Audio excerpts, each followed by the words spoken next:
Hi everyone and welcome back to the channel. Today's review is at the Three Hammers Golf Course in Wolverhampton. This is a par 3 course and it is only 15 holes, and this will give a par of 45 and is a little over 1100 yards. So let's get into the review then.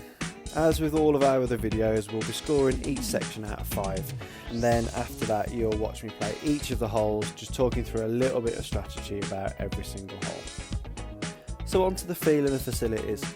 I've given this a score of 4 out of 5. It's a very nice looking and very well established course. The whole facility is immaculately presented, and there is an American Golf store that is in the driving range.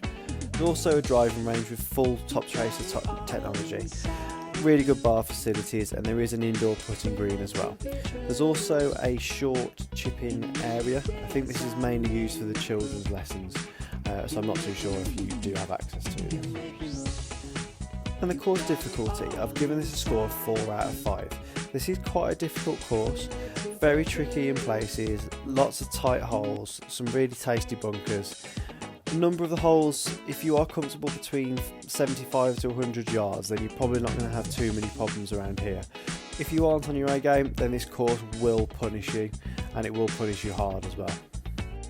Onto the course condition. I've given this a score of 1 out of 5. You will see throughout the video the condition of the greens, the condition of the fairways was absolutely awful. It was the middle of February and it had been extremely wet on the run up to me playing.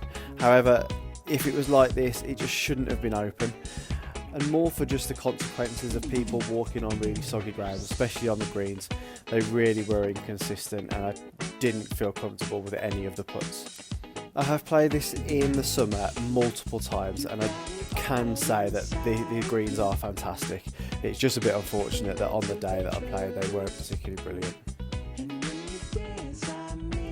The layout of the course I found really interesting. I've given this a score of 3 out of 5. There are some really tight holes, and again, if you're used to playing sort of 75 to 100 yards, there's quite a lot of those holes. It also is only 15 holes long, which is a bit strange, and it did feel a little bit short. It did used to be an 18-hole golf course, but they did make way for the crazy golf course that is on the end. And finally, onto the value. I paid £10.50 for the round on the day. When you do pay though, this is an all-day pass, so for the £10.50 I could have played as long as I wanted. However, I only did play the 15 holes on the day. The course is normally at £13.50, which isn't too bad if you are going to play more than once. I actually managed to finish the course in less than an hour, but this was again mainly due to actually just me being on my own on the course pretty much. But I did find it expensive for just 15 holes, especially with the condition of the course. So this gives the overall score of 15 out of 25 for the Three Hammers. A fairly low score, but again this was just mainly down to how the condition of the course was. I can definitely recommend playing this in the summer. It's a really fantastic little course in the summer, and again the facilities really are probably the best in Wolverhampton. The range is quite expensive, but I can't think of any other driving range that has top tracers technology into their driving range, so it is worth it. Hole 1, and a nice little opener here, only 71 yards. Just the one bunker to deal with short left, so you'll need nothing more than probably a short wedge, and what I do is aim for the right hand side of the green, and this will give you a little bit more room for error if you do miss hit the shot at all. The green itself is fairly flat, so you won't find much movement around this hole, but anything that doesn't find the green will likely leave you really tricky up and down.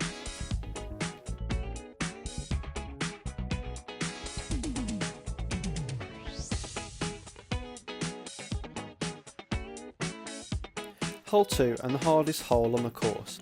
This is mainly down to the water that is sitting at the front right of the green. What I would do is aim for the back left of this green. Again, this will give you the best chance at avoiding the water, and there's plenty of space around the green to work with. The green does slope down towards the water, so anything short or anything spinny will likely find its way down towards the water there.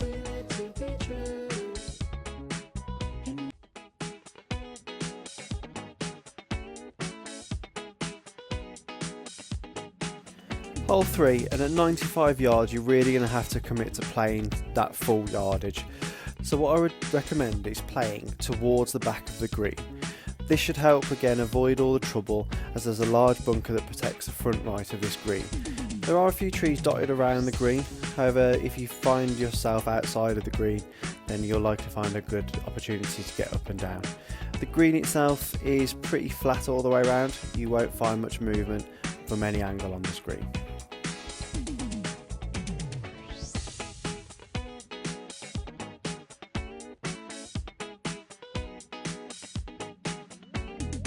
Hole 4, and at 80 yards, this hole does play a little bit downhill. There's trees all the way down the right hand side, so if you are going to take aim at anything, I would take aim at the left hand side of this green.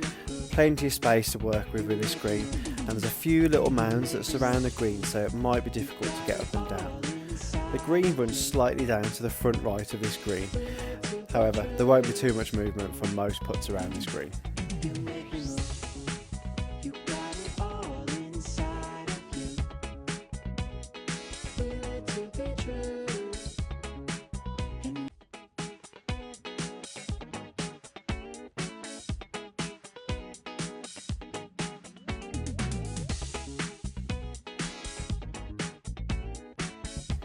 Hole 5, and the difficulty here is definitely off the tee. This feels like a super narrow gap that you're trying to get through from the fence that you'll see surrounding you. But with this hole, once you do get to the green does become a little bit more forgiving. The green is pretty flat all the way around, and there is quite a bit of space surrounding the green, so if you do happen to miss the green, it probably isn't going to be the end of the world, and you will likely find a good opportunity to get up and down here.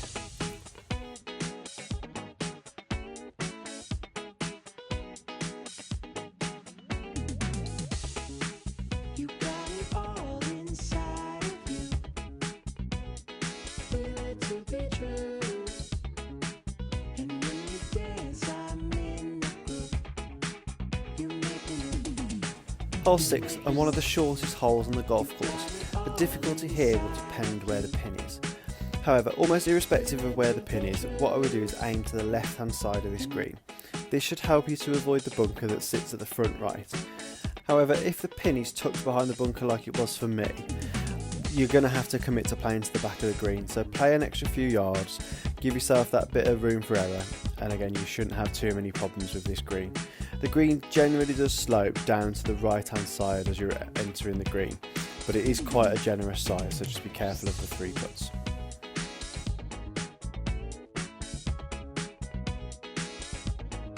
Hole 7, and a really tough green to get at. This is mainly due to the 3 bunkers that are protecting the front of this green, so you are going to have to commit to playing to the back of the green.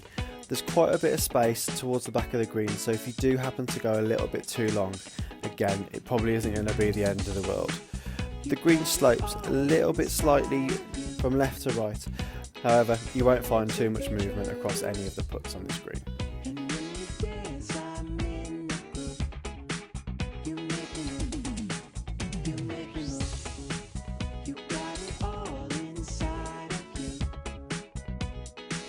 Hole 8, and again another hole that you're really going to have to commit to playing to the back of the green. This will help to avoid the 2 bunkers that are sitting right at the front of this green. There's also again a bit more space around the back, so again if you are going to miss, this is the best place to miss rather than missing short. The green again fairly flat from most angles. Again you're not going to find too much movement across any of the putts on this green.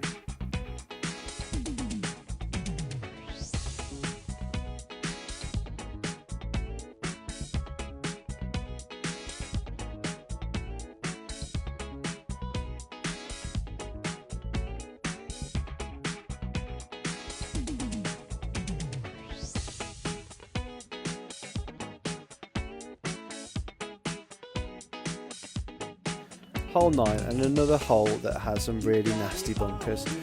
1 bunker short left and 2 bunkers short right. It's another hole you're going to have to commit to playing to the back of the green.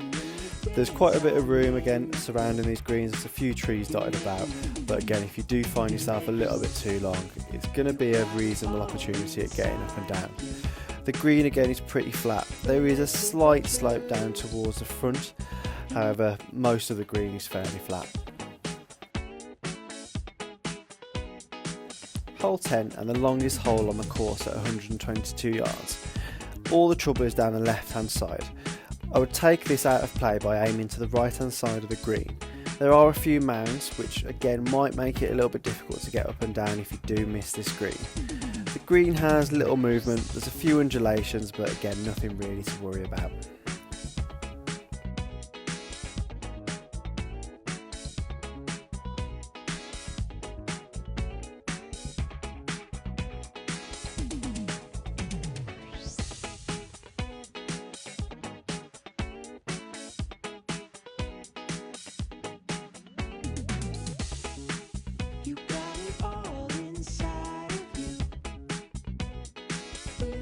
Hole 11 and a very difficult tee shot here.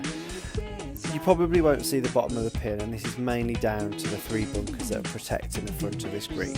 The lips are quite high, so yet again another one that you're going to have to commit to playing to the back of the green. This will just help to take out all of the trouble. The green has a few undulations again, but again once you get towards the back of the green you'll find that this won't really come into play.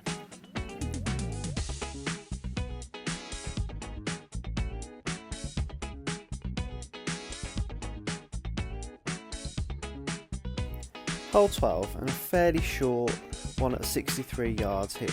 There is one bunker short left and one bunker that is placed just in the middle of the green on the right hand side. So what I would do is take aim over the left hand bunker, and this will give you again probably the most room for error all around this green. There are a few trees dotted about, but again nothing that shouldn't allow you to play out from. A few mounds surrounding the green, but once you do get to the green is pretty flat from most angles.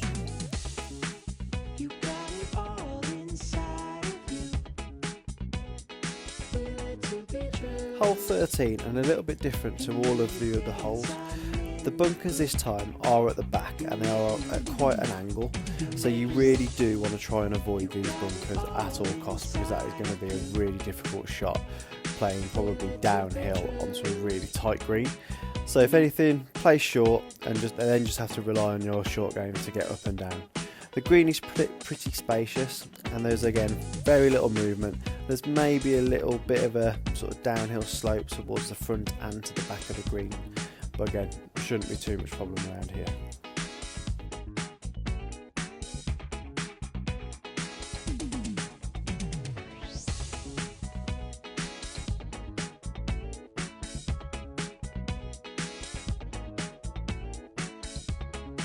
Hole 14 and again quite a short one for the 3 hammers here, so I would again give yourself enough yardage to get to the back of the green.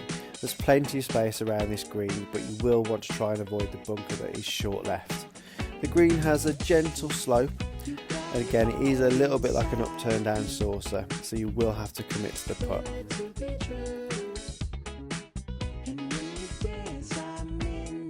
And finally, hole 15. The shortest hole on the course, and this is a really awkward distance. You can afford to play a little bit more aggressive, especially if the pin is at the back. Around the back of the green there is a bit of a backstop, so that will help to slow the ball down if you do hit it a little bit too hard. The back portion of the green is pretty spacious and also pretty flat, so if you're going to miss a little bit too long, you'll find that putt is slightly downhill if the pin is tucked at the front.